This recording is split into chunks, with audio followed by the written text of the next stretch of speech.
So we're going to take you through an event that happened a little bit over a year ago in central Queensland, and then the subsequent under frequency load shedding event from Powerlink's point of view. So a little bit about Powerlink first of all.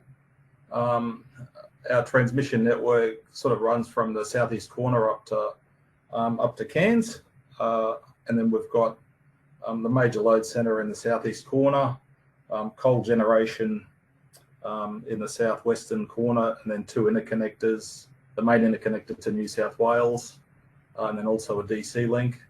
We've also got a major generation centre in central Queensland as well, and then load along the coast.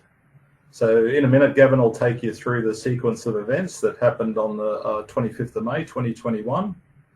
That's associated with the Callide Unit 4 failure.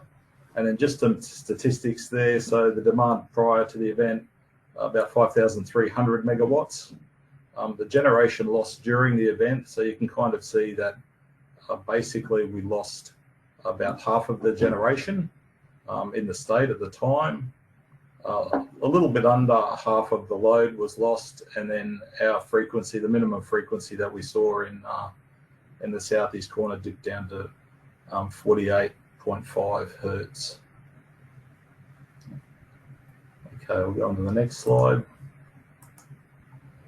So this is a picture out of the financial review. There's been an AEMO report as well, which a lot of today's material is sourced from, I guess. So this is the turbine at Callide Unit 4. So as you can see, quite a deal of extensive damage, and we'll talk about what happened there in the events after that on the transmission network. Yep. So I'll hand over to Gavin. Yep. Cheers. Thanks, Bruce. Thanks, Alan and Terry and all for attending today. So pretty much on the 25th of May at 13:33, the first signs of when things might go haywire was when the Calval bus had a slight dip in volts from 278 kV to 274 kV. Our systems run on a 275 kV network, so it may be small, but I guess it was a sign of things to come. Not long after that, we pretty much got alarms, and essentially the Calval feeder A54, which is the feeder between Calval substation and generator 4 on Callide C power station, the duplicate current differential scheme failed. Post-mortem analysis now, we do know that at Callide C itself, they had a DC supply fail. Both their primary and backup went, as well as their AC auxiliary. So what that meant was their protection systems were offline. And obviously the relays at their remote end weren't talking to the relays at our end. So hence we got a scheme fail. And then pretty much soon after that, the Callide Gen 4 went from 260 megawatts generation to 50 megawatts of load and 300 megabars of load over a 1 minute period. So, there were signs that it was starting to motor. What pretty much happened was they had lost their AC auxiliaries, they'd lost their excitation, lost their steam, and yeah, it wasn't a great state to be in. Like, all of this obviously has only come to light during post-mortem look at it all. So pretty much a little bit after that, Gen 3 then tripped. It was supplying 417 megawatts of generation. And then Wivenhoe Power Station also tripped, interestingly, but it was pumping water up the hill, obviously, to 40 megawatts of load there. So it sat like that for a little while. About 20 minutes later, then the Gen 2 dropped off. We lost another 350 megawatts.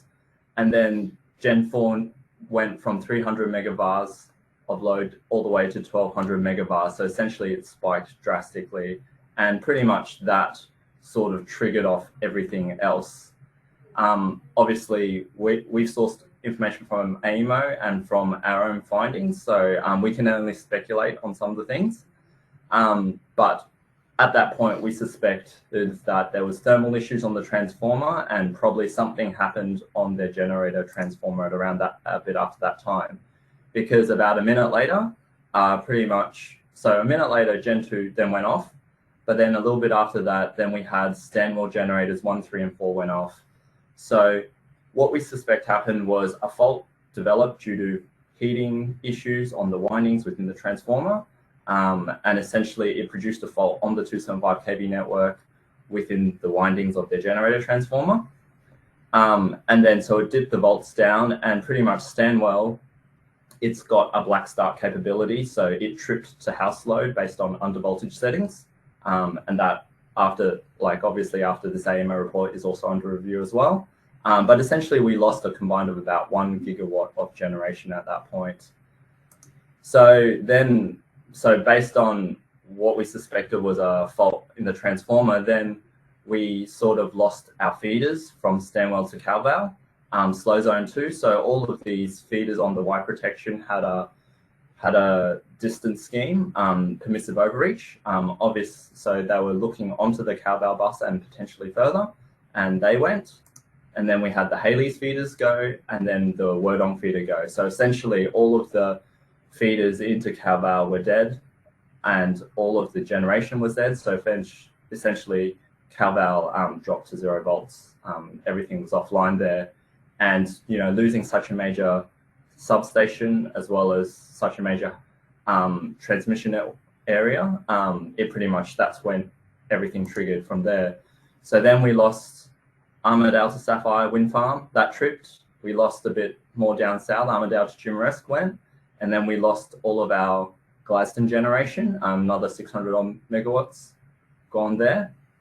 Interestingly, on our network, we also had a feeder trip on the 132 kV network. When we went back to look at that, the main reason was due to the drop in frequency. So relays expect 50 hertz signaling, so they do digital signal processing at 50 hertz. So because of the low frequency, it wasn't able to sample properly, calculate an accurate reach setting, and so it maltripped on that.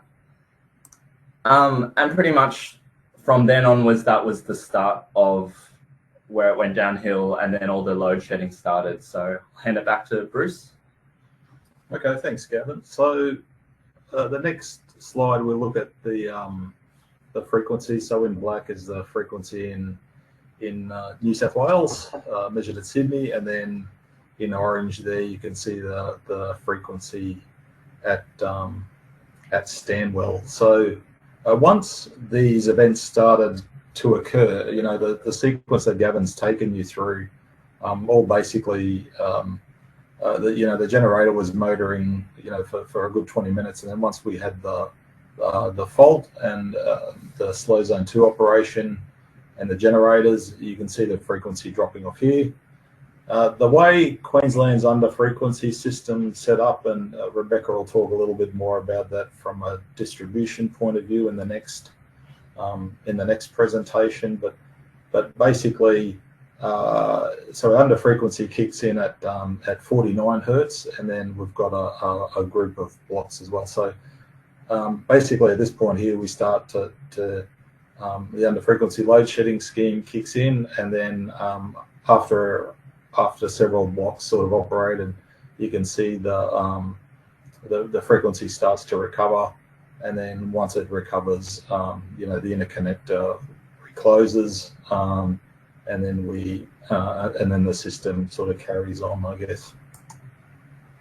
We'll go on to the next slide here. So talking about the load, so this under frequency load shedding, so you can see there it's about 1,300 megawatts, so 1,283 in Queensland, and then a little bit in New South Wales as well. There's also some the load, so the 132 supply from Calvale substation was around 86 megawatts there.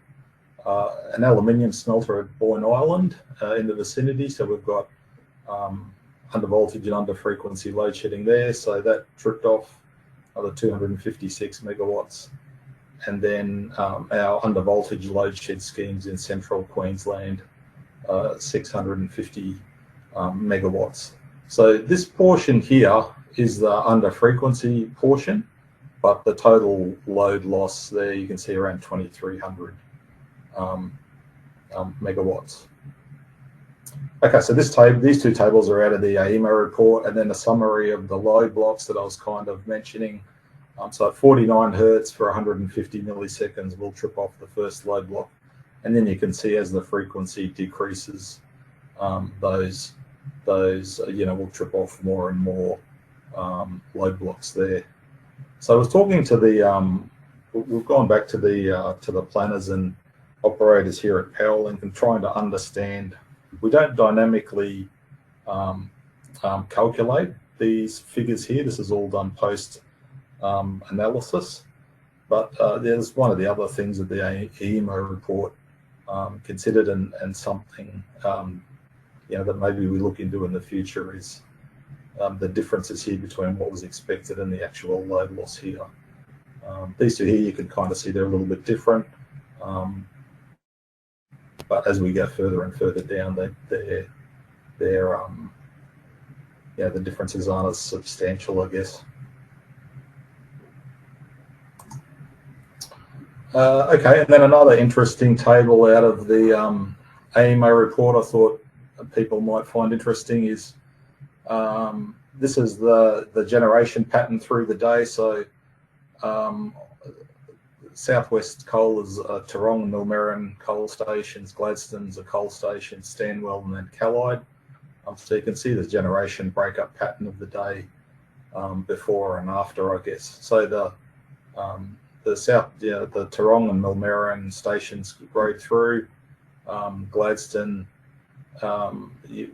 we saw from Gavin's analysis, a few of the units tripped off, but then you can see recovered reasonably well. Stanwell as well recovered, but then obviously with the events at Callide, they were in no position to generate further. So as we go into the evening peak here at about 5 o'clock, the shortfall was made up by gas. I guess the other interesting things here, you can kind of see the interconnector flow down here. So when it's below zero, you can see this section here. This kind of means that the Queensland's exporting to New South Wales. So and this ebbs and flows through the day based on different things. You can kind of see we're exporting here, but then through the evening with the shortfalls of generation in Queensland. You can see Queensland drawing power from the interconnector from New South Wales as well. So the solar as well, it'll stop generating about sort of 4 or 5 o'clock. So you can see a drop off there. I've got a slide on the next one to talk about that a little bit. And then the hydro is the Wivenhoe pump storage, which generally comes on in the evening anyway, to help meet the evening demand.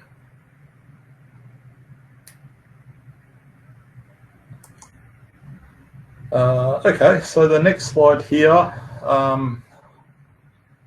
this picture on the left-hand side, it's not all the inverters. It's selected inverters, but it kind of gives you an idea of what happened. Whether the inverters rode through the under frequency event, whether they dropped out or whether they disconnected. So the blue ones rode through, and then you can see here under frequency load shedding, the power stations are around here. So they dropped out with the under frequency system, and then you can see there was a select few around here that disconnected. Low volts in northern New South Wales. We'll talk about that in a minute. That caused a few disconnections, and then there was a few others around the place as well that we don't fully really understand why. This picture here, I guess you can see it's kind of a little bit difficult to read, but you can see the voltage drops here. So probably of note is the main voltage drops we would have expected to be in central Queensland, but they're actually in northern New South Wales. So when the shortfall of generation occurred, it looks like the interconnector tried to make up for it, and then we lost the voltage dip really quite low down here, and that might explain some of the events in New South Wales. Okay, I'll hand back to Gavin to talk about our reports. Yep, cheers. So like a lot of other companies, it was quite a major event for us. So we started a task report and investigation into what actually happened and more in detail how we could perform better from a network perspective. So the key things that we looked at was a review of PowerLink's philosophy when interfacing with power stations. Was there something we could do better? And just how we can improve on it. The next was an identification onto any improvements based on the Callide Unit 4 event. Like obviously we had relays across our network go off. Was it a setting issue? Was there anything we could do better to save the network and prevent such a considerable under frequency load shed event? And the third thing, obviously, recommendation of any changes based on the findings. So the key findings that we came up with, so there were essentially 4 key points. There were quite a few others, but I just thought I might run through the main ones. Firstly, there was no additional backup on the generator during the event. Now, this was like, you could say it's all the holes in your Swiss cheese lining up. They had lost, obviously, their primary and backup DC supply and their auxiliary systems, and so there was nothing to detect that the generator was motoring in a motoring state. So that was one thing that we identified. The second one was obviously Callide Unit 4 had been operating like this for a while. Like it had sat in a motoring condition for a good 20 odd minutes before the trigger of the widespread system event. Like we didn't go into what people did at the time. We were just more looking at what our systems did. So the third point was, the truth was there was no actual substantial detrimental impact to the whole transmission network or the power system as a whole until the supposed fault happened on the HV winding of the generator transformer. So what I'm trying to say was, when the unit was motoring, the network handled it, and there was no load shedding, nothing. We were operating obviously at the boundaries of our network, but it wasn't until the phase to ground fault happened and all our relays tripped that all of the load shedding occurred. And then the last thing was, interestingly enough, all of the remote ends to Calval substation operate in the slow zone 2, which de-energized the 275 kV bus. Now, from an ideal perspective and from a protection perspective, if a fault happens, you want to clear the smallest number of plant possible. So it's just, could we improve on that? Because it was obvious that the fault was either on feeder 854 or essentially the generator transformer. So based on that, the following are being discussed. So we've written the report, we've thrown around some recommendations, but it's still under a bit of discussion. So based on what we mentioned about there was no additional backup, I guess from an NER perspective, like all of protection systems and such are designed around an N-1 condition. There is, if you choose to adopt N-2 and further, it puts a lot of extra onus on everything, and there is actually no requirement from a legislative point of view. So the thought was we would approach generators to confirm that all faults or events on their system could be cleared under an N-1 and that there are no common mode failures. And obviously, if there's a shortfall, then further approach or action will be required.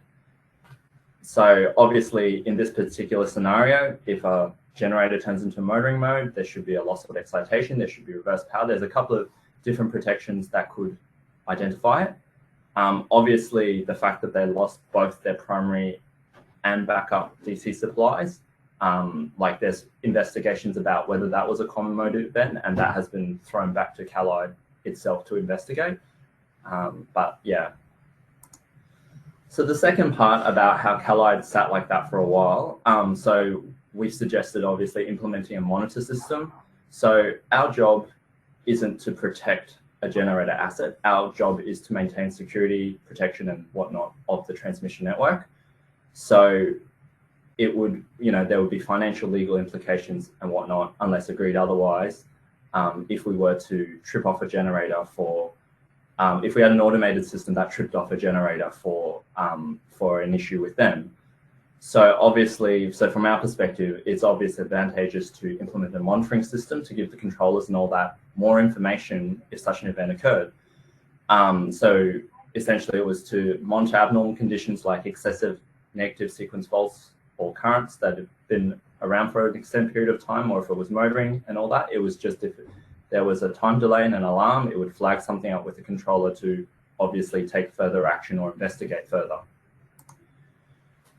Now, the third point, so this was more back onto how the network was pretty good until something happened in the 275 kV network.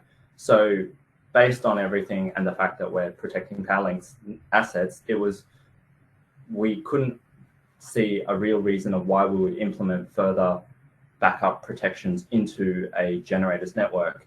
And the main reason is because the power system remained intact and good until obviously the 275 kV fault happened. So yeah, essentially it was all acceptable during the initial event. And then the last point of how all of our remote end feeders tripped. So obviously we'd like feeder 854 feeder circuit breaker to trip and clear that feeder primarily. So there's been a recommendation on single generator connections via feeders, so such as Gen 4, to permanently arm distance zones so we can see onto the generator transformer but not through it. So essentially, if we lost our current diff, we would still have distance and it would see onto it. At CalVal specifically,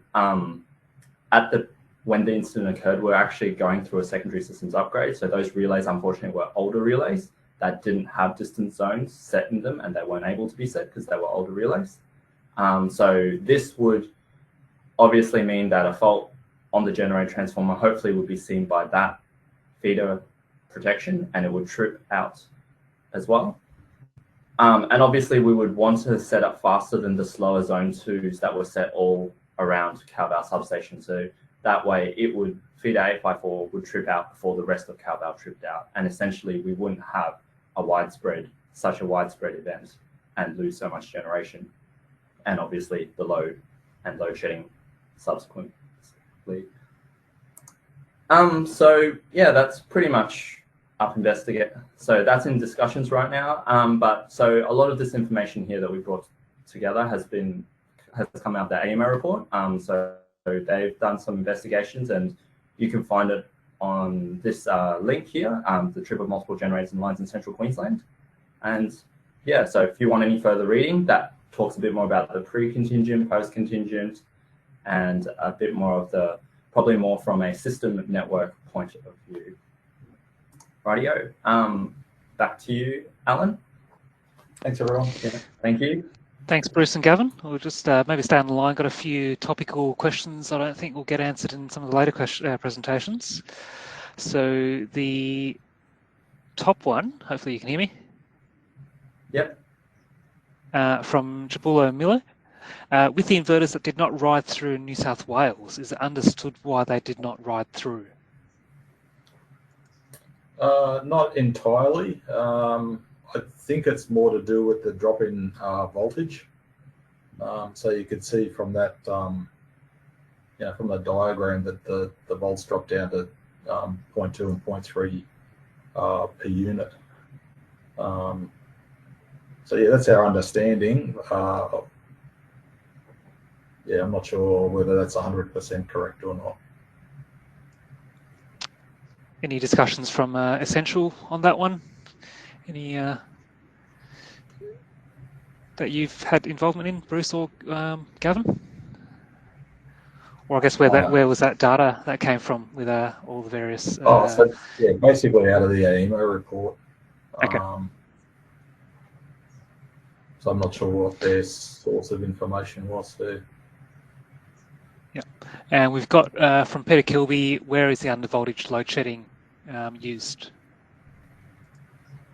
So it's not. It's used at various different locations. Yeah, I wouldn't say there's a. We've got undervoltage load shed schemes spread throughout our transmission network. Yeah, different loads, I guess. Yeah, I would say the majority of the undervoltage load shedding we've seen are actually on the Ergon or the Energy Queensland network, as in we've implemented it to shed their load that we've seen being performed. So obviously they would have their own shedding as well, but we've got some that sheds their load for them. And that's for system stability, is it? Yeah, pretty much. Like it's like those. A lot of those parameters come from our operations, so that they do the analysis and they set the voltage and time delay for it. And a lot of the signals for our undervoltage load shedding it's a signal first to Ergon to say please shed load, and after a certain time delay, then we trip them off. So it's always an alarm first to their side for them to take action before we trip them off. Just Jenny's gone. There was a comment in there that Jenny Reese might be able to answer the question regarding the inverters. I don't know if you can unmute yourself, Jenny. I tried to send something through to you to be able to unmute yourself. Yeah, I think we can hear you.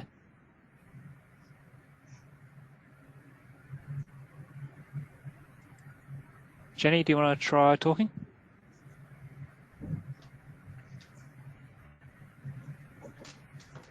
Our Jenny's put a link up on the chat box that people can reference the AEMO report on PV tripping.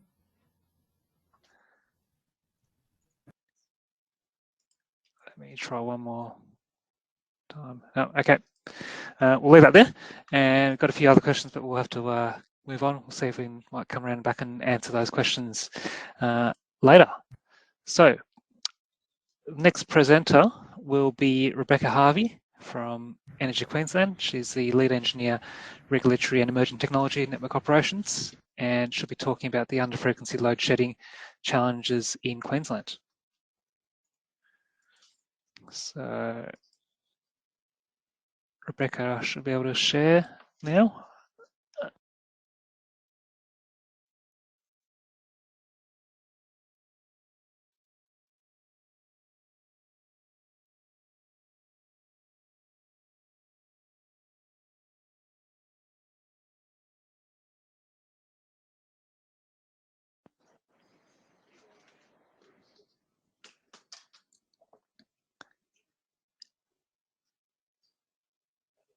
Can't hear you, Rebecca, if you're talking.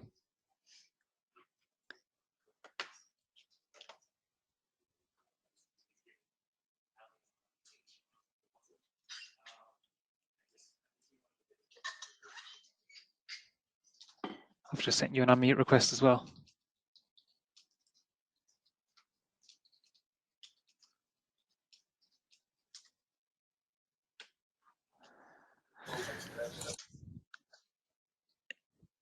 Yeah, there was a bit of sound that came through just then.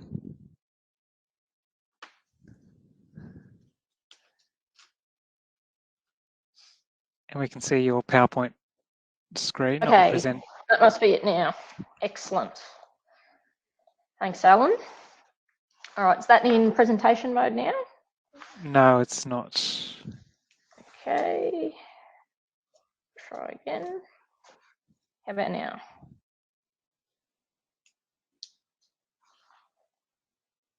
Is that in presentation mode? No. No. All right, I'll reshare. If you've got the present Apologies, view, everyone. you've probably got the option to swap the monitors as well. Yeah, I'm just on a single monitor, so I'm not sure what's happened. I'll just share my screen. And we'll go this way. How's that? Excellent. Excellent. Okay, apologies, everyone. Hi, my name's Rebecca Harvey. As Alan said, I'm a lead engineer in our network operations team in Energy Queensland. I'm really just going to follow on today about what our experience in the Queensland distribution networks was as a result from the Callide event and what we're doing, I guess, to bolster some of our under-frequency load in Queensland. So I know we've got a lot of, I guess, national and international guests online. So here's just a quick snapshot of Energy Queensland's networks. So Energy Queensland is made up of 2 different DNSPs. So we've got Ergon Energy, who basically supplies all of regional area in Queensland, and Energex supplies what we call our southeast corner. So that's Brisbane, Sunshine Coast and Gold Coast areas. And basically we're the poles and wires business of Queensland. So we're the wood poles, the wires, supplying the services into businesses and homes. So just following on from the PowerLink presentation before, I'm just honing in on the frequency plot as a result of the Callide event. And basically you can see over a period of time, the frequency starts declining, but it's not until we actually get to 49 Hertz, which is where our under frequency load shedding scheme kicks in. And what I'm really trying to highlight here is we shed in Queensland over the period of just under half a second. We shed over, we shed about 1.3 gigawatts worth of load. So that's pretty quick. It happened very quickly. But I think the good outcome for us was the under frequency load shedding did work and the frequency was able to recover. And Queensland was able to, I guess the Q&I connector into Queensland was able to reclose. So just a bit more detail about our under frequency scheme in Queensland. I know Bruce touched on this quickly in his presentation. In terms of our load shedding blocks, we have our frequency bands configured across 19 blocks, and that ranges from 49 Hertz all the way down to 47.5 Hertz. So what that means is the first block to go is this Q1 block. It's first to trip, and as the frequency declines, we start moving through shedding load through these other blocks here. So we shed up to block Q8 in our frequency dip. So the system frequency dropped to 48.53 Hertz. So we're getting close to hitting Q9, but we didn't quite get there. We only shed up to Q8. And probably what's interesting out of this is we did shed 1,283 megawatts across Energex, Ergon and PowerLink in Queensland. I've just broken it down here across both our DNSPs, what our DNSP contribution was, and how many circuit breaker operations that meant for us. So across both Energex and Ergon, you've got over 470 circuit breakers that operated, which is quite a big interruption and disruption to our activities during the day. The other thing I just wanted to highlight too is what we're trying to do with the under frequency load shedding scheme is we do want to try and get up to 60% of our total power system load available within the scheme. And that's written, it is actually written into the NER, the National Electricity Rules. And my aims for this are to try and have our available load available for under frequency load shedding distributed linearly across all of these frequency bands.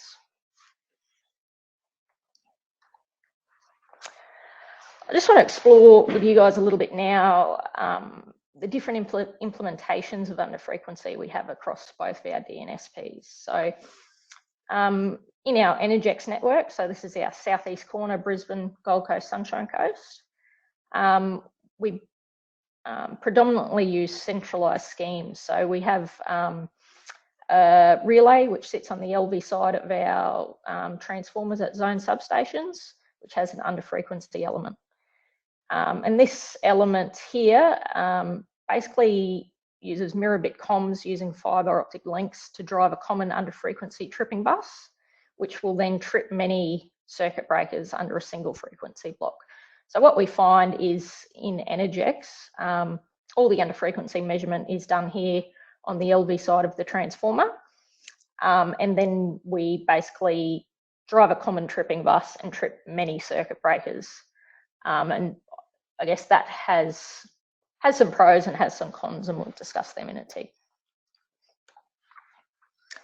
our Ergon network configuration is very much different.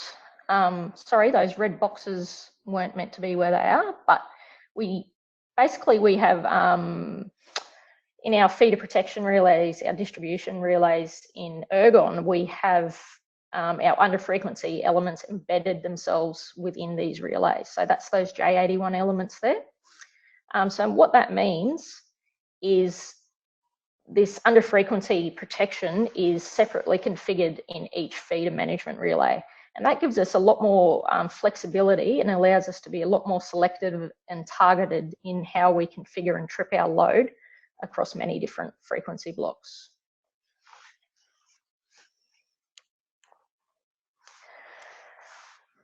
Just linking all this back to the Callide event. And so this is information's out of the same report that Bruce and Gavin referred to in their presentation. I've got the link there as well. There's also another report here from AEMO, also talking about the review of under frequency performance in Queensland. So during the Callide event, we did observe some tripping of feeders on our under frequency load shedding scheme that were actually in a reverse power flow. So when we tripped them, they were actually a net generator into the system. Our conclusions from that was the reverse power flow is due to the high penetrations of distributed photovoltaics, or DPV. So that's generally our rooftop solar PV systems on everybody's homes. And AEMO have done a lot of studies, and they've concluded that the net load available for us to be shed by our under frequency load shedding schemes will continue to fall as the levels of DPV increase in our network. So there's just a couple of stats there I've pulled out of the AEMO report. In 1920, AEMO observed periods where the total under frequency load in Queensland was as low as 41% of the total customer load. And with continuing growth in DPV, they're expecting that to fall as low as 29% by 2023. So effectively what that's saying is over time, the performance of our under frequency scheme is expected to worsen due to feeders going into reverse power flows.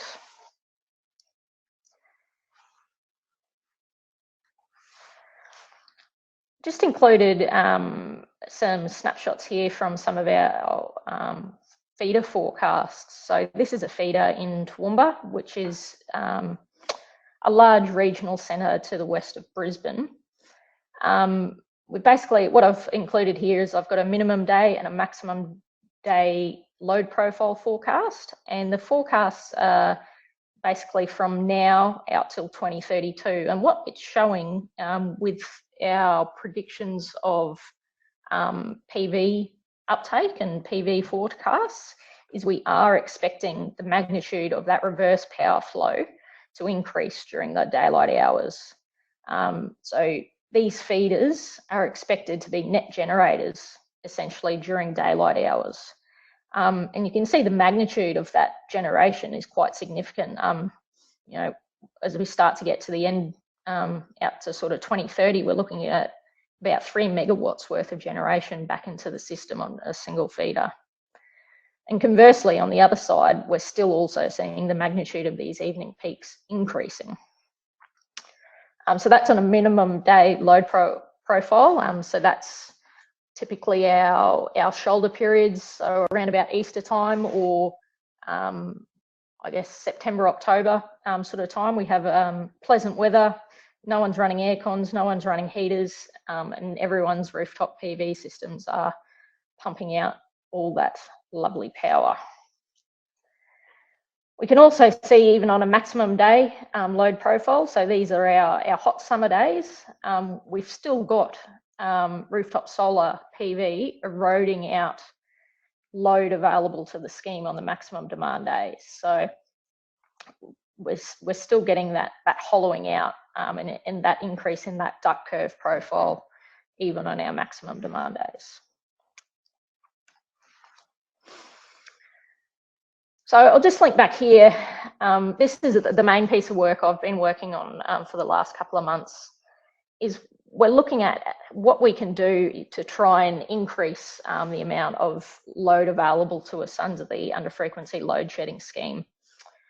And there's a couple of challenges that I've got.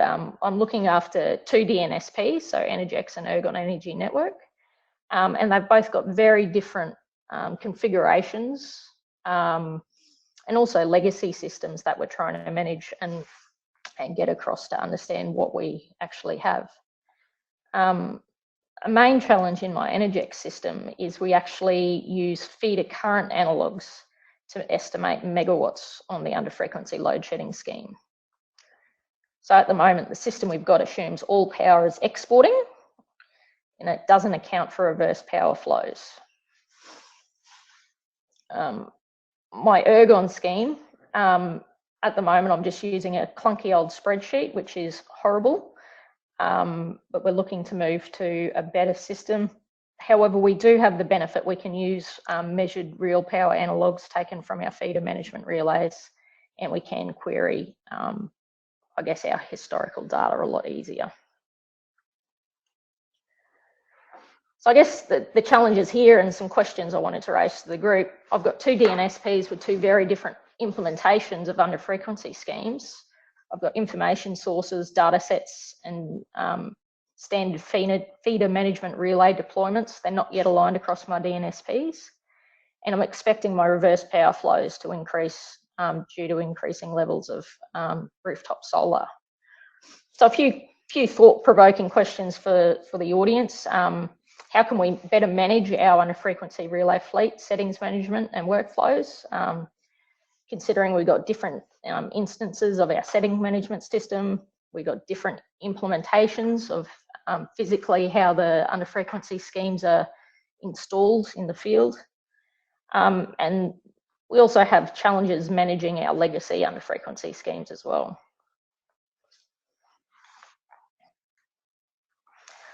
Something I've been working on, and I think Gavin touched on the point as well, is how can we actually get an understanding or a dynamic look at what our under frequency scheme is doing in real time.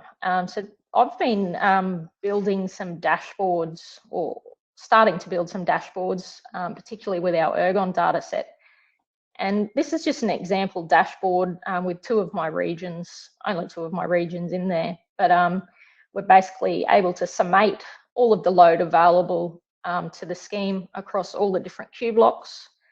And on this particular day, I took this snapshot last week, we had 70 megawatts worth of load armed under the scheme.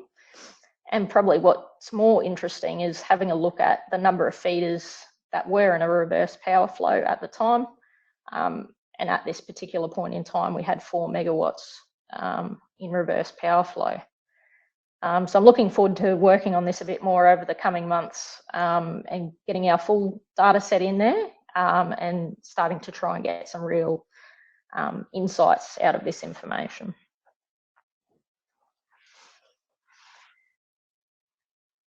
So I'm just, the next couple of slides, I've just put up my thoughts on our plans for how we can manage our reverse power flows across both Ergon and Energex. And I'm very interested to hear if other utilities, both in Australia and around the world, have any other implementations for this. So in Ergon, we've currently got our feeder management relays and we have a VT input to them, so we can measure real and reactive power flows. And our standard protection and SCADA install includes under frequency control point. So that means our network controllers in the control room can manually enable or disable under frequency elements on the feeder. So what I'm proposing is we can actually deploy reverse power control via our SCADA master station to toggle that under frequency control point based on the real power flow direction. So that'll allow us a really quick and large scale deployment of under frequency arming on reverse power flows to most of Ergon's relay fleet. And also we've got a lot of feeders out there where we've already got suitable relays installed in the field where we just don't have a setting available to it. So there's a lot of scope there too to do some protection settings and get that new setting file out there and installed, and that will also quickly get more feeders available under the scheme. And moving on from that, we're looking at updating our internal protection standards to include some relay logic to block under frequency elements based on real power flow direction. And I know Kang and Boris after me will talk a bit more about this. For us, that will mean new settings files to implement and test logic. For Energex, my main challenge is we're only measuring currents at my feeder level, so we don't know the power flow directionality on the feeders. So my challenge is, how can I build a model of the amount of real power under control of this scheme when I've only got current analogues or amps measured on the feeders? And that's something I'm grappling with at the moment. How I hope to bolster this scheme is I'm currently working through an audit of the Energex scheme where I'm looking to find feeders that I can easily add to the under frequency load shedding scheme that are not a significant net exporter. So that's things like our commercial and industrial loads. And also having a think about exploring some of our own internal state estimation capabilities to derive a near real-time power flow on the feeder.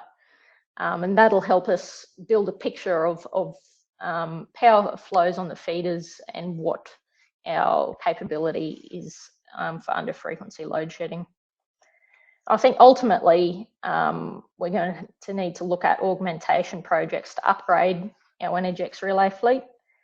An idea I've tossed around with the protection team to explore if something like a virtual VT signal via a comms link or something could be broadcast to the feeder management relays to derive power flows as an alternative to panel rewiring.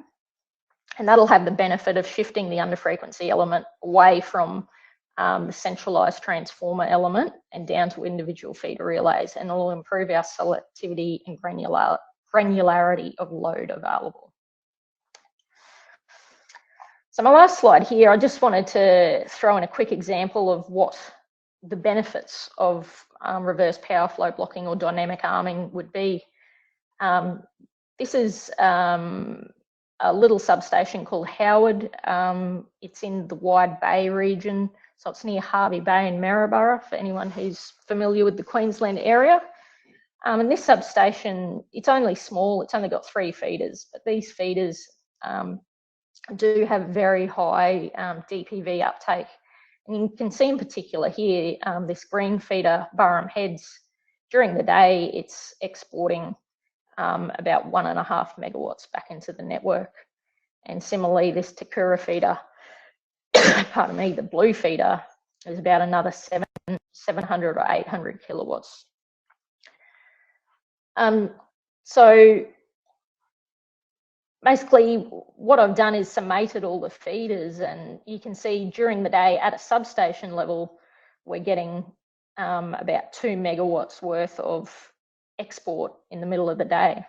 But if I were to implement a dynamic arming or reverse power flow blocking on these feeders, my load available to the under frequency scheme would actually follow this orange curve. So I would always have a positive load available when shedding the feeders at this substation.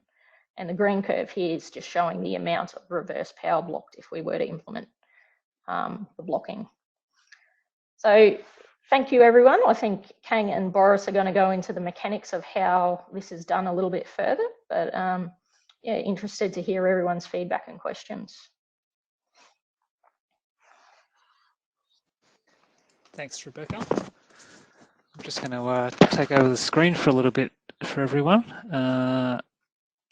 So we've got Slido, got a few questions up in Slido as well, but what I'm doing with Slido, we've put up a poll there for everyone. Hopefully you can see that.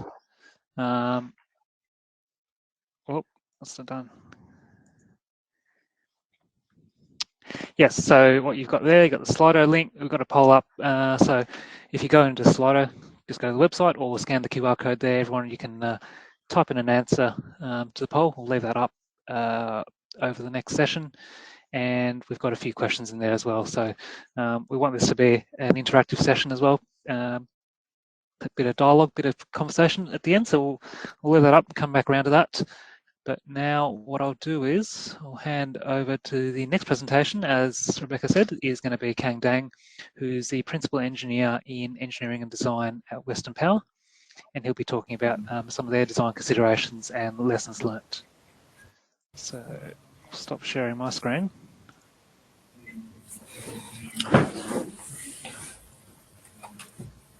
And set Kang as a presenter, hopefully.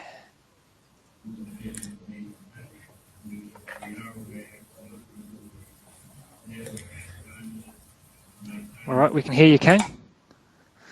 So, can you hear me? All good? I'll just share my screen. You see that? Yes, we can. Can you all see? Okay, all good. Okay, welcome everybody. Thanks for coming to the webinar today. My name is Kang Dang. I'm a Principal Engineer at Western Power. Today, I'm just going to go through our experiences with our under-frequency load shedding upgrade, some of the design considerations that we undertook, and some of the lessons learned as well. So we'll just get straight into it. Just a bit of content. Just go the why. I think that's already a little covered already from what Rebecca mentioned, but I'll put it into Western Power context. Our existing under-frequency requirements, our new functional requirements that we've implemented or are in the process of implementing. I'll just go through the centralized scheme, but we do have some decentralized situations. So what Rebecca mentioned before is very relevant to us as well in the type of designs. Our approach to the COM for the design and our equipment selection for the job. Our utilization of the gateway, and just some factors that we considered when we were going through, such as cloud cover. Just finish off with lessons learned. So why the change? For people that don't know where we are, we're from Western Australia, where our network is the southwest area. It covers a major portion of the network of the state. We're the most populated area. The thing about Western Australia is that we have probably one of the highest levels of solar that you can probably expect, given it's a big state, big area, and we've got plenty of sunshine. As you can imagine, we also have a big uptake of distributed generation there. So everything that was mentioned by Rebecca is very prevalent to us. If anything, we're in the forefront of it all. The issue of reverse power is very big for us as well. And I think this here is about how we tackle that situation. So just to give you some context, I think it checked yesterday, we're getting close to about 2 gig worth of installed PV capacity, which is significant given our maximum demand is, I think, about 4.6 gig. I'll go through what we do or what we have in terms of our under-frequency load shedding requirement now. Ours is relatively simple. We are a standalone network of transmission and distribution. So everything gets done by us, the buck stops with us. Our current scheme is set such that we have 5 stages in blocks of 15% with a delay of 400 milliseconds.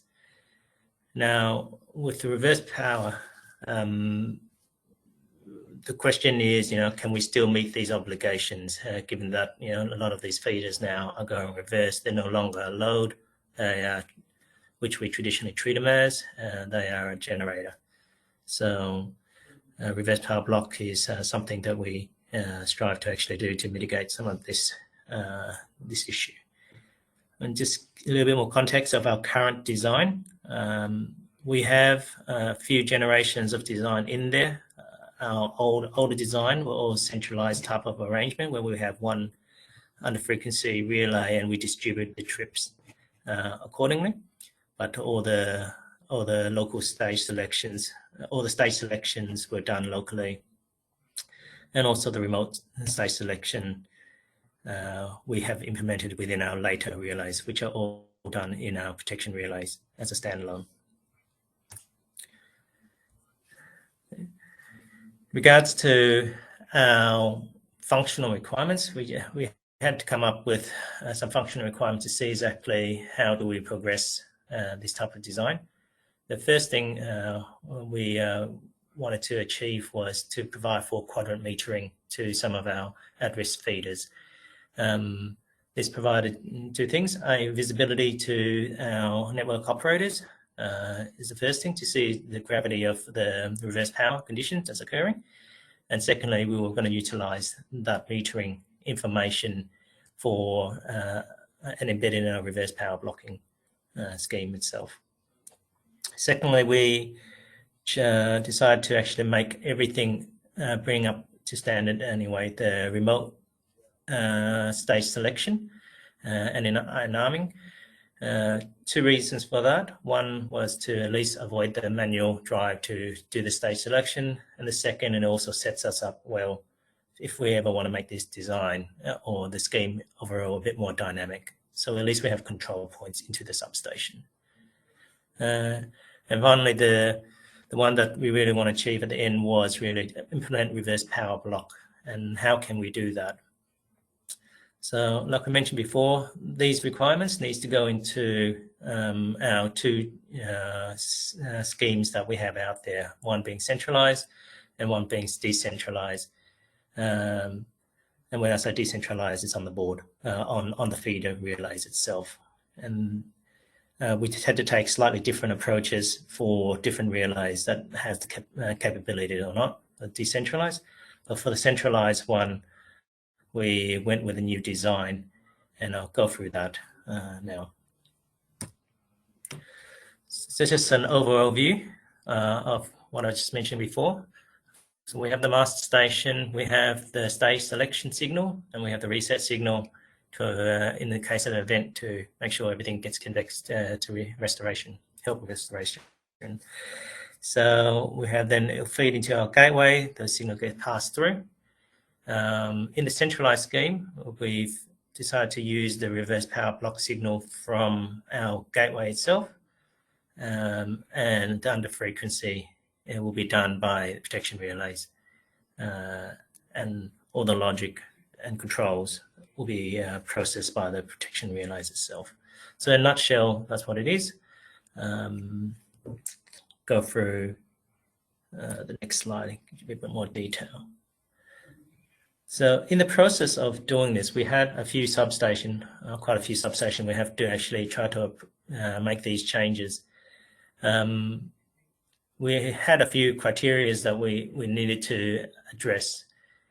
Firstly, how do we construct this thing, minimizing the outage as much as possible on any feeder, given there's a system-wide type of scheme and that we're implementing, we want to minimize the amount of disturbances that occurs. So we're very conscious of actually making sure how can we avoid doing additional wiring where we need to, how can we avoid doing interpanel as much as we can, and also if we can approach it such that we make the modification without needing to take out the feeders, that'll be fantastic. And with the centralized scheme, what we decided was the demarcation point was going to be our trip relays, and our trip relays in this scheme goes to the individual circuits. So we don't need to touch the existing protection. We can work on this panel independently and make modifications accordingly.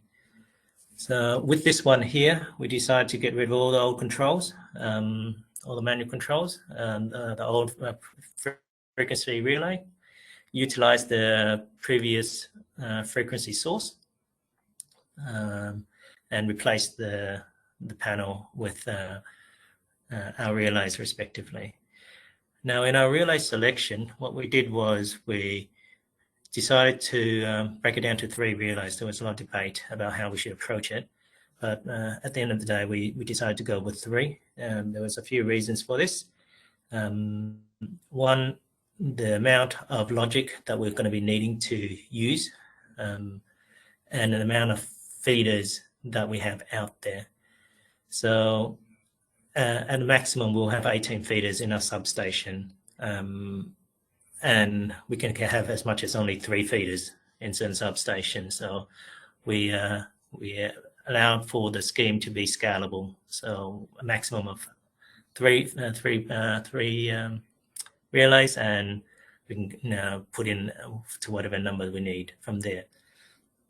But it's also important to know that the control points, the amount of available variables, they all play a part.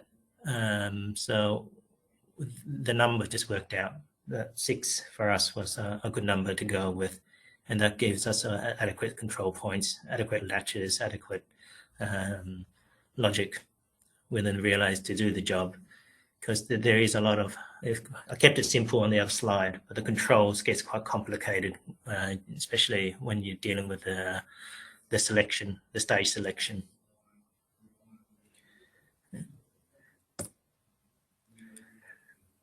The second thing that we took with a lot of consideration was, now that how can we find a place to do the reverse power block without spending exorbitant amount of money? So if we take the approach that we're going to replace all the protection relays, have the equipment done at that level, it was going to it would have been a significant time frame issue in terms of implementation, but also would come at a exceedingly high cost as well. So we decided that the gateway is a good place to actually do the job. A, it's within the substation still. B, we're getting the megawatt megavar from the substation now, given our metering upgrade program. So, and the device itself have the capability, and the logic that we plan to implement was relatively simple as well. So it was decided that we can use the gateway to utilize the gateway for this. So what we did was we let the gateway make a decision in terms of if it's going in reverse or not, and we'll send the protection relay the signal if the threshold has been passed. Yeah. So we set it up such that we had a bit of hysteresis just to avoid fleeting. And the second thing we really wanted we thought anyway, was a good idea at the time, was let's introduce a heartbeat to these gateways. That's talking to our relays, given that it's part of the control scheme now, under frequency control scheme. I'll go through a bit of detail about that later. But within our design itself, we also need to have an understanding of what the business will be happy with if this link is down. And that position was clear to everybody, that everyone's happy to trip off if the under-frequency event did occur. And the third thing was, within the gateway that's new, was should we be bringing back a reverse power block status for back indication itself? So I'll go through that a bit later as well.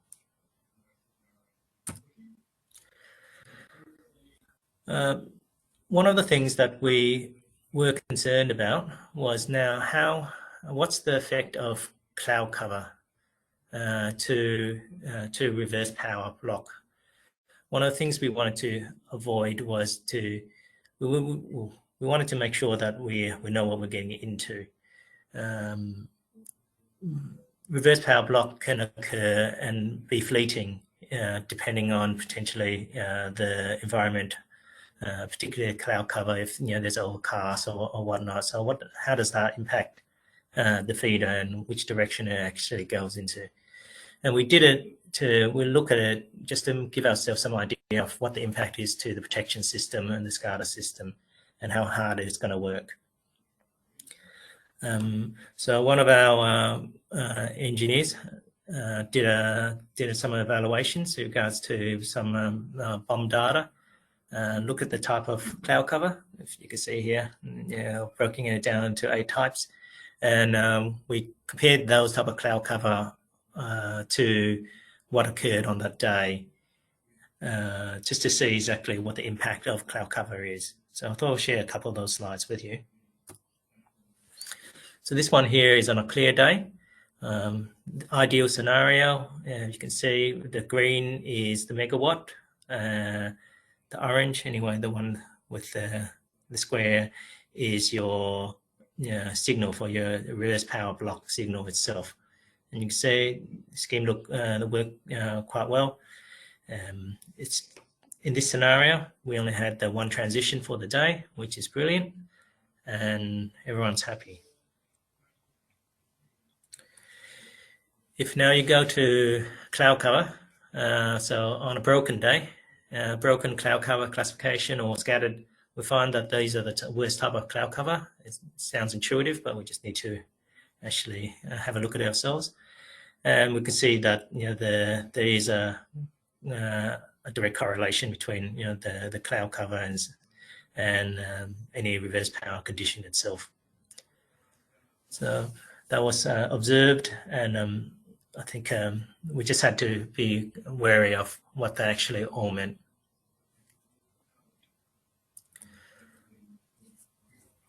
I'll just go through, I guess, some of the lessons learned now. What we found was the average reverse power block signals that transition that we saw was within our design parameters, which is good. It's not an exact science there, but at least it helps us understand our situation. The cloud cover, though, is also subject to the different type of load that you have. So there's big differences between residential and commercial and the mixed loads, and the level of DER that's actually installed on those as well. So they all factor to each other. One of the things that we looked at regards to the heartbeat logic, we ended up ditching it. The main reason for this was it caused data congestion issues on our SCADA link, and we also experienced some performance issues in regards to existing equipment. So we decided that it wasn't nice to have get rid of it. We didn't want the burden of this new feature to compromise the existing equipment on the site. And one more thing that we found that was that needs to be well observed is also the transition, like I mentioned before. So while we worry about the transition, how does this impact the protection life itself, especially when it deals with non-volatile statuses? But also, if we're bringing back certain things and we're arming certain things in our protection relays, as an example, in our sequence of events, we could be flooding that device with a lot of alarms. And if we need to go back to actually see in an event, let's say of a feeder fault, not a frequency event, that information will be lost. So we made a decision to actually remove it on our old equipment. A, to improve the service life, and also B, to make sure it's not impacting the existing processes we have when it comes to extracting certain information. That's pretty much the end of what I have to talk about today. Western Power, this is not the only thing that we're doing in regards to under frequency. This is just seeing how can we improve what our existing design is.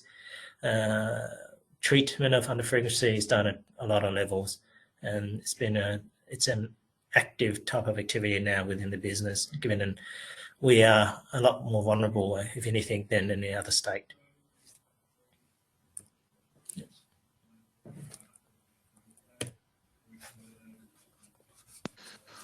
All right. Thanks very much, Kang. We're a bit running probably ahead of time, so might throw a couple of questions in and perhaps also open. These are probably both for Rebecca or Kang. So we got one main one. Top vote, Matt Zillman. Has there been any thought given to the impact that loss of DPV in response to an event may have with the dynamic under frequency load shedding scheme? I think you kind of touched on that already, Kang. Can you repeat that, Alan? Has there been thought given to the impact that loss of DPV in response to an event may have with the dynamic under frequency load shedding scheme? Yeah. So go on there, Rebecca. Oh, sorry. I was just going to say, Matt, I know AEMO has done a lot of work on the performance of DPV during contingencies. I'd have to leave it to Jenny to comment if she's done anything specific around tying that back with under frequency performance. But Jenny Reese at AEMO has definitely done a lot of work about DPV performance during contingency events. So it is something we are considering. Anything you want to add, Jenny?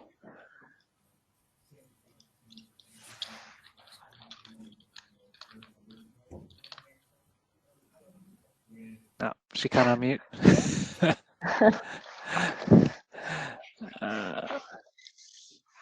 There's another one here, similar topic. It's actually come through. I've put it in the slider now. It's from Amin. How do you consider the amount of load that is planned to be shed in each step? As legacy under frequency are designed to shed some predefined load, do you think it will be as effective as anticipated? So I guess question to both. I can talk to that a bit at the moment. So I've recently been going through a process of doing an audit of all the load we have available across our under frequency schemes at Energy Queensland. And what that audit shown me is we don't have an even distribution of load across our under frequency blocks. So I guess now the challenge up to me is how do I A, redistribute the load, and B, find more load to add into the scheme. And it's more work we've got to do and explore. And I've got some people coming on board in the next couple of months to help me dig into that data a bit more. But what we need to start having a look at is what's the amount of load we have available under control at, say, 12 o'clock in the middle of the day. That number's going to look very different to our 7 p.m. peak in the evening as a percentage of our total underlying load. Work in progress. Yep. All right. I might throw in my own question or a couple of my own questions to again both of you. Are you using any info from your installed PV capacity? So that's the DER register. On your estimation of the under frequency load, and I guess solar forecasting tools like cloud cover tools as well to get sort of a live view. Yeah, so in the ergon space, I haven't needed to do that because we do have that real power analog measurement. What we're exploring in our Energex space, some of our teams, and a few of them are online actually, have been doing a lot of work with exploring state estimation. So that's taking the real-time readings from a lot of devices down on the feeders, from current flows to voltages, and basically using that to back solve what the real power measurement is likely to be at the feeder exit. That's good to hear. There's a few other questions floating in, but I think they might be related to what Boris is about to talk to. But sorry, Kang, do you have any thoughts on just a couple of last questions we had there?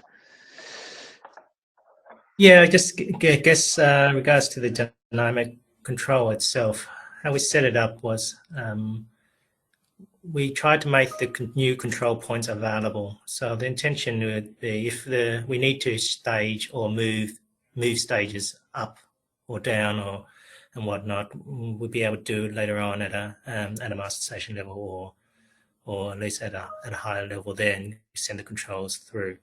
The intention is that the controls we have to make the controls available first, while we decide to see exactly what the best, most effective method is for any redistribution or how we can actually deal with making it dynamic. Yeah, it definitely sounds like planning for the future, planning for the changing load profiles. Jenny from AEMO, if you can unmute your thoughts on. Can you hear me now? Yes. Yes, excellent. Apologies, everyone. Just on the question earlier around the impact of a PV trip and how that would interact with dynamic arming, it's a really good point. Something that we're working towards understanding how that will work. In these very high PV periods, the problem is that we can have multiple different types of contingencies. So if the contingency doesn't involve a lot of PV tripping, then dynamic arming is extremely beneficial to bring back the net load as much as possible by blocking the arming of the feeders that are in reverse flows. However, if a lot of the initial contingency actually involves a PV trip, which can be caused by a voltage dip or a phase angle jump or any number of things. If that's part of the original contingency, then dynamic arming might mean that we've blocked arming of feeders that might actually become net loads once that PV trips off. So it does interact in a complex way. It's something that, to my knowledge, has never been modelled before. We're working on building models that can represent that kind of behaviour and understand it. At this point, we do believe that dynamic arming is an appropriate solution to maximise the capability of the scheme for the broad range of possible contingencies that we might be looking at. But we've got very active work modelling that at the moment and working out how to optimise that. Thanks very much, Jenny. And that's a good segue on to Boris. Just a reminder to everyone with the Slido, there's actually two tabs. If you look at it on your phone or on your computer, there's a Q&A tab and a polls tab. So put your questions in the Q&A, or you can answer the poll questions on the polls tab. All right, so final presentation is from Boris Celik, sorry, I didn't check the pronunciation beforehand. Secondary Systems Planning Manager at SA Power Networks. And he'll be talking about dynamic arming of under-frequency load shedding. Thanks, Alan. And can you hear me okay? Just to check. Yes. And you can see this. Do you see the presentation as well? Not yet. Not yet.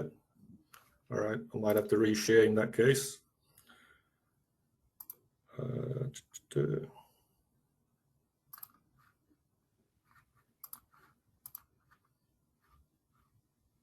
How about now?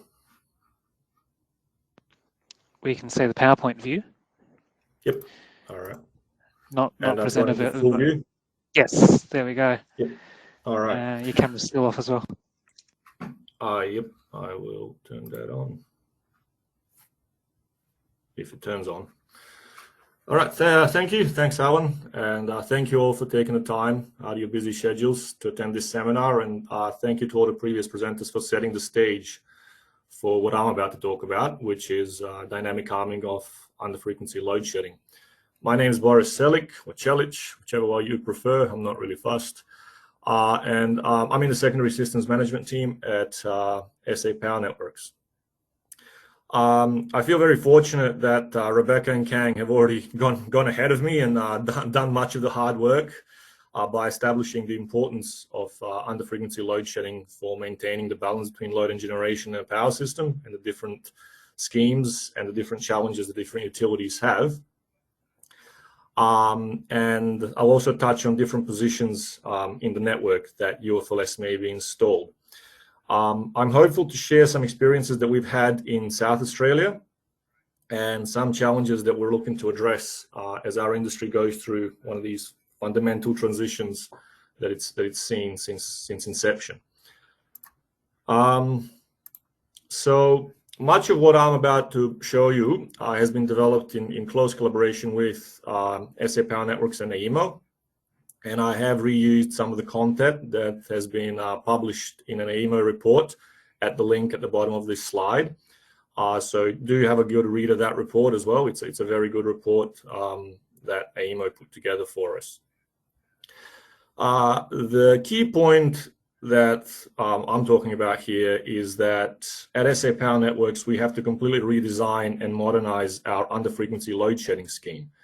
And this requires significant investment in augmenting our network, pending all the regulatory approvals prior to embarking to deploy this project. In SA, we're experiencing power flows on distribution feeders due to DER, and we have feeders and entire substations experiencing power flows on a regular basis, as you would have seen from Kang and Rebecca. Throughout 2020 and 2021, we've worked with the AEMO to better understand the impacts of what's happening and what the impact is on the under-frequency scheme specific to our system. And we've found that in some periods, more than half of our under-frequency load blocks are experiencing reverse flows. At the best of times, at least one of our under-frequency blocks is in reverse for approximately 6% of the year, and it only really gets worse from there. What's further worrying for us is that the under-frequency blocks that we have running in reverse are also those that are at the start of the scheme, with frequency settings of 48.75 Hertz and above, meaning that the reverse flow impacts that are affecting the frequency blocks are triggered first and could potentially lead to a deeper frequency excursion than we would normally experience if none of that DER was there. So not only do we not have enough load on the scheme, the initial stages of the schemes are so depleted that our frequency excursion end up being much deeper, or the risk of that is getting much deeper. It wouldn't be any surprise to anyone that the frequency profile, shifts over time during the night with no sun in the sky. The UFLS profile is as it was originally designed. As the sun rises, the amount of load in the under-frequency scheme is eroded by the presence of the DER. And so whereas we would have 5 megawatts, and these are just rough example numbers, if we had 5 megawatts of load available to the UFLS scheme at one time, long time ago, we only now have 2 megawatts available. Furthermore, as penetration of distributed energy resources grows and as the install capacity increases, we're seeing further destabilization of the scheme as feeders and substations that were traditionally loads go backwards and start acting as generators. So a frequency event that would have would be further exacerbated because the UFLS scheme would be tripping generation to make up for a generation shortfall, which is exactly the opposite of what we want to achieve. So in this example, the 2 megawatts of load that was deteriorated in a lower DER penetration network actually ends up tripping 2 megawatts of generation instead of the load, which is a very scary thing as you cascade into failure.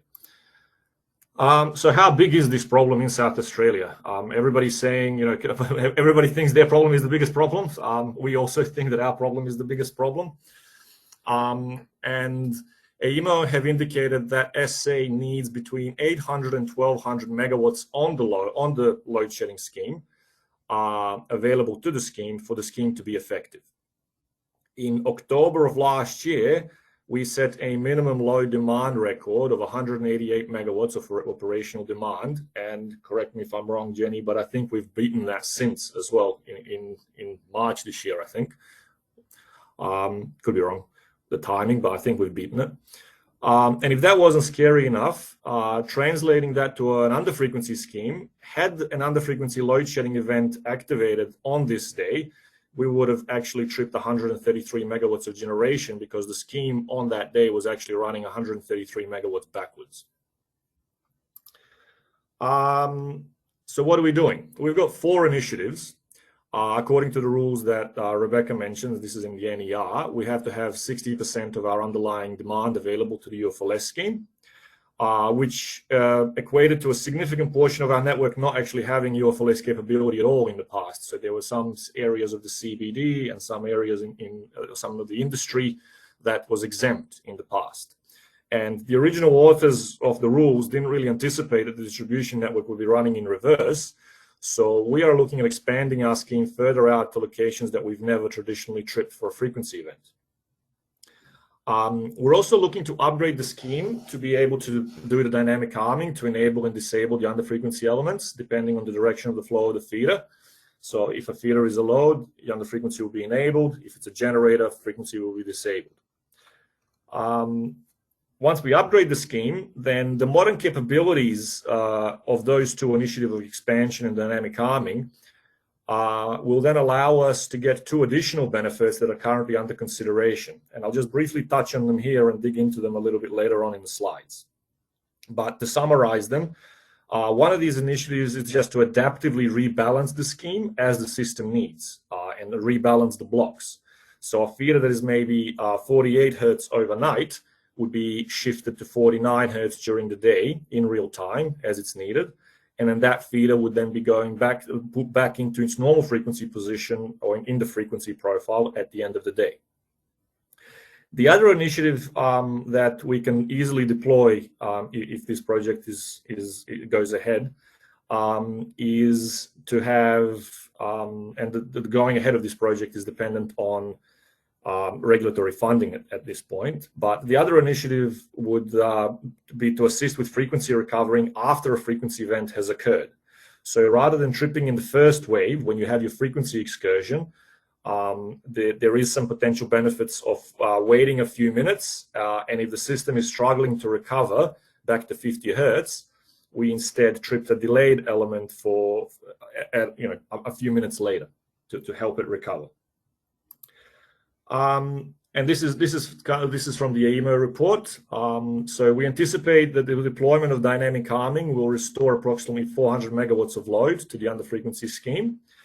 However, even with these initiatives, we will still be finding it very challenging to meet our 800 to 1200 megawatt demand that's actually necessary to keep the system stable. So we do have a number of other initiatives in play at the moment that are not dynamic arming specific. Some market mechanisms and some other initiatives around getting more to cover this UFLS shortfall.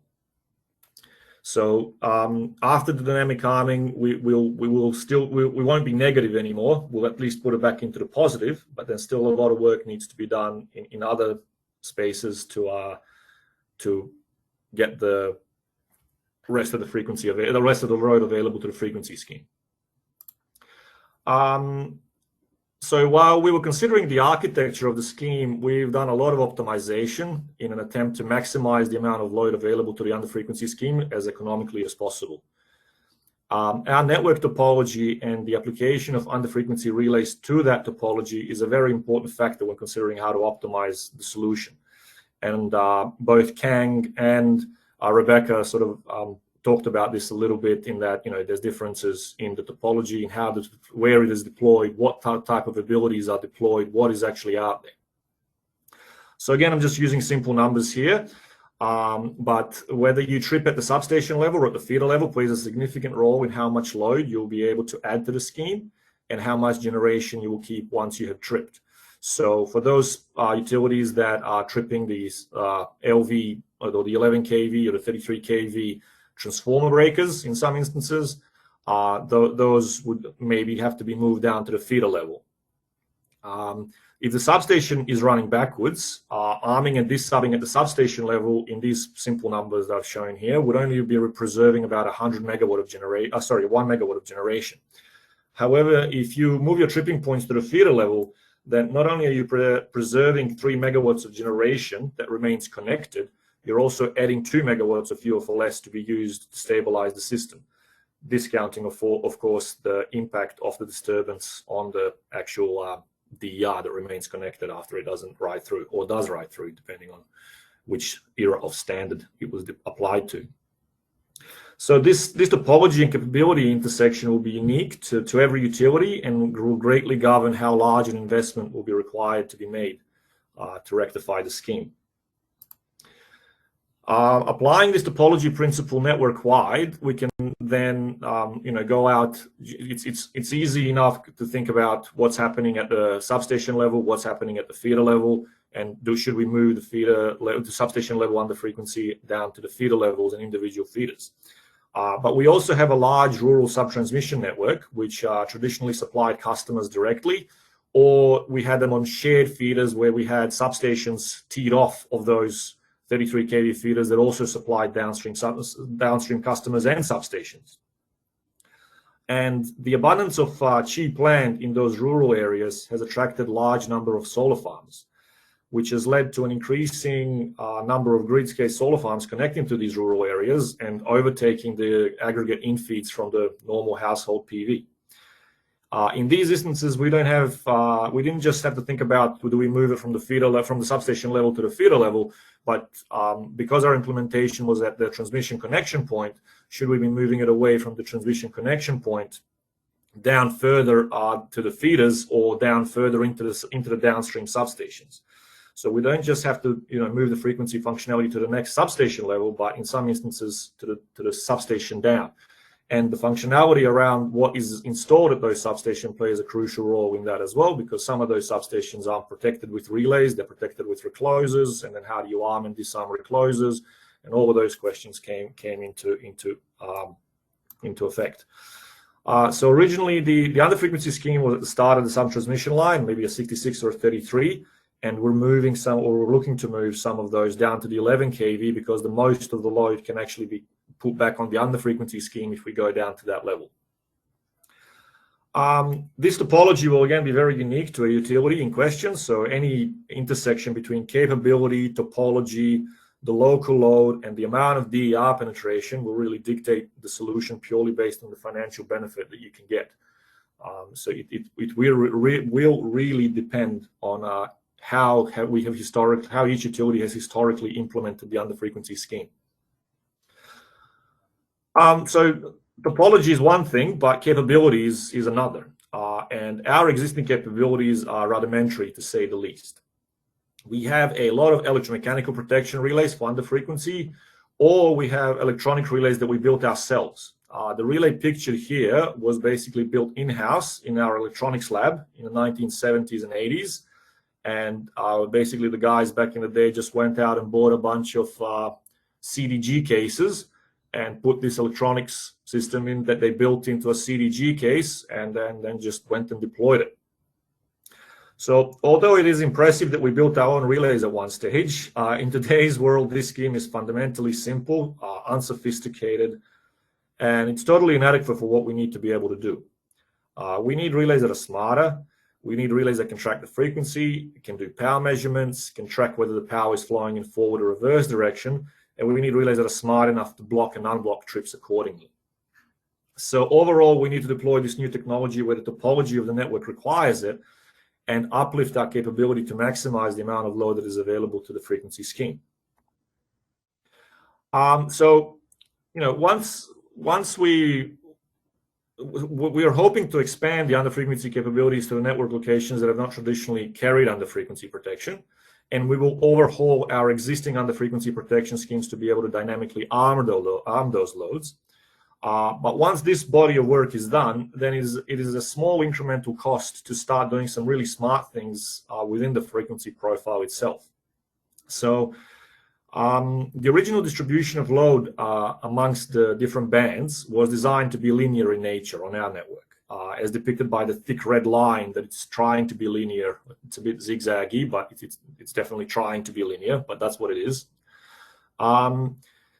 And we've had recent analysis done by AEMO, which has shown that there are substantial benefits in being able to manipulate this frequency profile in real time. The analysis is still undergoing AEMO's work, but the gist of the solution has to do with the fact that different bands deteriorate differently throughout the day. So the impact to different bands is different. And the plan is to linearize this as much as possible by adjusting the settings, and that's still a body of work that we need to do with AEMO. But then we also would be building the capability to move feeders between bands to achieve frequency profiles that provide better stability outcomes on any given day. So this will be done in real time. So a feeder that traditionally sits at 48 hertz may be promoted to 49 hertz, just round numbers for simplicity, via an adaptive arming scheme. And then this feeder would then be moved down back to 48 hertz at the end of the day. Furthermore, depending on system conditions, we could have different loading profiles, so that different feeders would be moving between 3 different frequency settings governed by a constraint equation implemented at EMOS HQ. So in effect, would we be adjusting this zigzaggy red line to the orange or blue lines depicted on this graph? So basically adjusting the frequency as we need it to achieve the right level of balance capability. This is something that just a high-level block logic diagram of what such a system would look like. And AEMO would give us, we're hoping that AEMO would give us a signal to apply different loading profiles, and then our DMS system would communicate with the relays in the field to adjust the settings at settings that are preset by our engineers. So on top of expanding our UFLS capabilities, we would also be leveraging modern technologies to extract further value from this deployment. The other initiative that can be leveraged with this deployment is providing a stabilizing service after the UFLS event already occurs. So if we have a frequency excursion down to, say, 48 hertz, then everything down to 48.1 hertz would already have been tripped, which means that all that load that's sitting in the blocks below 48 hertz is still available to do some more stabilization if it's required. So we've still got that load, and in those remaining bands, if the generator governors or the grid scale batteries are incapable of restoring the frequency back to 50 hertz, then we would be able to trip more load a few minutes later. This scheme would operate minutes after the initial under-frequency excursion in an attempt to stabilize the system. The initial frequency dip would disconnect all the loads that are in above the bands of above 48 hertz. And minutes later, if the frequency remains below 49.5 hertz, it means that nobody that is left connected out of the generators and the batteries has been able to respond quickly enough so that the risk, rather than risk another generator falling over, we will trip more load to help the system stabilize. This functionality is very useful and is of negligible cost to install if the dynamic arming capabilities are already there, because we could just implement it into the relays that we're putting out there. And none of this can be achieved easily with the relays that we've got from the 60s and the 80s, or 60s through to the 80s. And definitely modern relays are capable enough to be able to do some of these very smart things. In closing, just to refresh you all, we were attempting to launch an augmentation project to do an expansion of our under-frequency load shedding scheme to network locations that have traditionally never been tripped, so industrial loads, CBD, and any other loads that have been exempt past the 60% requirement. We also need to dynamically arm our network to regain about 400 megawatts of load back into the deteriorating under-frequency scheme. And this is only the beginning. We've got other initiatives to make up for the shortfall to get us back to 800 or 1200 megawatts. We're also exploring how to adaptively arm our under-frequency settings so the frequency profiles can be changed in real time. And for more information about the state of play in South Australia, I would strongly encourage you to read the AEMO report, which is available at this link. And it really would be amiss of me not to mention the great work that Dana Ho and Jenny Rees at AEMO have done in getting us this far, and their analysis and wisdom in this space has been really inspirational. So we're thank you to both of you. That's me done, I think. Thank you very much for taking the time to listen. Thanks for your engagement. We've got a very long road ahead of us still. The project is currently just finishing up the scoping stage, and we're going through all the necessary financial and regulatory approvals. So it's still a bit of work to do in that space before we can actually put the shovel in the dirt, so to say. And I'll be happy to share our learnings in the future. We start deploying these schemes on the network. And yeah, if you've got any questions, I'm happy for either myself or my team to be made available to answer them. Thank you. All right. Thanks very much, Boris, and thanks to all the presenters. We might get everyone back on with the camera and go through a few of those discussions. We've probably go up to about 1 p.m. Eastern time. And I'm just going to try and share my Slido page again. So the top, while I'm bringing that up, the top question we've got probably at Kang and or Boris, have different relay manufacturers and RTU manufacturers' frequency algorithms sort of been assessed against each other to check the consistency of frequency readings? And there's a few related points in the questions as well about the use of virtual VTs on signal processing, the use of 61050 and Goose. So yeah, either Kang or Boris, perhaps you want to talk about one of those? Kang, do you have anything? I can talk a little bit about what you find with modern relays anyway. Yeah, frequency usually isn't a problem, especially if you're dealing with getting devices that are in the sub-transmission, transmission, even in the MV level. Most devices out there does under frequency quite well. When you go beyond the ones reputable manufacturers, you may need to start evaluating and doing some full testing. We test all our devices that we put through the rigor. Further, most of the modern relays don't have frequency tracking itself, so what's out there for frequency anyway is relatively reliable within the transmission, sub-transmission market anyway. Yeah, we've definitely done testing on our end. We needed to test things before we start deploying it to the network. But we also tested the previous relays that we had on the network, and there was some. I think it's just you need to get your head around what each relay is doing and how each relay does it, so you can compensate for it. I do think that each relay does it slightly differently, and there isn't really a one solution fits all. Especially around also the actual portion of dynamic arming. Different relays do it differently. We personally expected the 311L to be able to do it in the cell 311L very easily, because we have a large population of those. But it turned out that we needed to basically go 7 megawatts in positive or negative direction before we armed or disarmed. So there was definitely a few issues like that in terms of the amount of load that you use to actually turn it off and on. But in terms of frequency itself, each relay seems to do it slightly differently. But if you test it and you get your head around how it does it, I think you can compensate for that in your settings or in your configuration. Sorry, I didn't mean to cut you off, Kang. This platform's a bit haphazard when you talk over each other. It's perfectly fine. No, it's fine. I was just going to talk to do you use leverage new technology as well or not, and really regards to goose tripping, I noticed on the screen there. Our designs, we have 6150 in our modern designs, and our older designs we have to do both. So I guess the question for any migration of this this type of scheme is what do you can only fix what you have.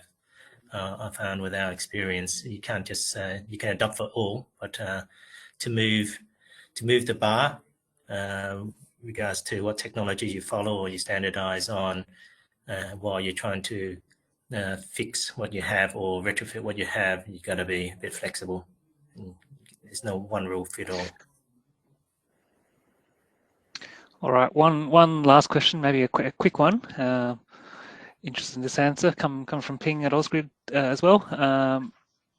Just want to hear more about the investment plan for the modernisation of under frequency, I guess at SA Power or some of the other organisations as well.